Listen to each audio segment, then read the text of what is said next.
Let's go inside the coach's corner once again and catch up with Southport's Brandon Winters on this, the 5th week of the IHSA football season. And Coach, as we continue to climb the ladder of success, and when you look at the steps that we have followed and traced them in the first 4 weeks of the season, we've proven that this team can win in a variety of ways.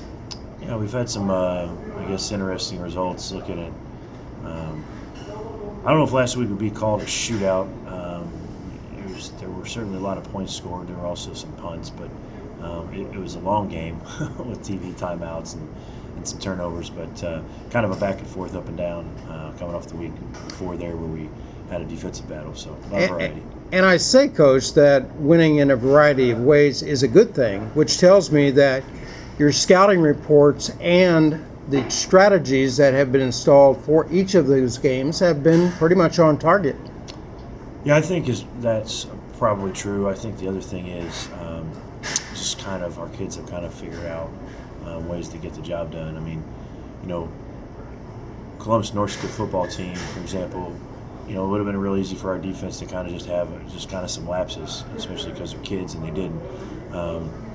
With Gibson Southern, kind of the same thing. It would have been real easy when we got ahead a couple scores for the offense to kind of, mail it in, hey, we got this thing, but they were able to keep their foot on the gas a little bit. So as kind of odd as it's been to win a variety of ways, I think it's a positive because it shows our kids are able to kind of do what it takes to be successful no matter what the situation is. And like you just got done talking about Columbus North proving to be a top defensive battle that week, and then last week you really turned up the offensive attack with the aerial. Yeah, I think that we probably should have thrown the ball more the week before. I think we got a little conservative because our defense had been playing so well. We didn't get off to a great start, and I think we kind of got away from it. Last week we knew that they were going to try to load up the box and make, thankfully we beat them through the air, but I think that if you're watching us on film, it starts with stop and run. So we kind of had an idea that the box was going to be a little bit loaded up and that we needed to stretch it vertically. And the emergence of Brevin Jefferson, which I'm sure is coming up as maybe one of the next questions, was a big help in that. It is the next question that I was getting ready to have, and I know the story a little bit behind it, but tell us how 82 became a part of this Southport team. Brevin's, he's obviously been a great basketball player for us here. He's friends with a lot of our guys. I've had him in class, have a good relationship with him, and he's always been kind of had an eye towards football a little bit, but it never really worked out where it was kind of the right situation for him to play. But he's at a point now where he wants to do it. He's a senior. He's certainly very talented, very strong kid. He's a great personality in our locker room. So it's a good fit. We kind of brought him along a little bit slowly just to make sure that he's ready to go. But I think we picked a good time. Well, he did participate in some football during his freshman and sophomore year, did he not? He did. Just a little bit? He came out the summer before his sophomore year, spent some time with us, but with his AAU basketball schedule and just kind of some other things, he just kind of decided maybe it wasn't the right time. So certainly we would have loved to have him over the last 3 years, but we'll take him now as well. As his touches continued during the Gibson Southern game, what was coming to my mind, Coach, was Paul Scruggs in terms of his participation with your team a few years ago and basically saying, go long, and that's what we saw. Yeah, so Paul and Brevin both have the ability to go up and get the ball. They both have strong hands. They both are strong as compared to other guys their size. And, really Brevin actually has had a lot faster learning curve. Paul was with us the entire summer before, and it still took him a while to get going. Brevin is kind of like a fish finding water. He just kind of knows what to do already. Well, for him to participate in the way that he did against Gibson Southern, his learning curve was pretty quick. It was.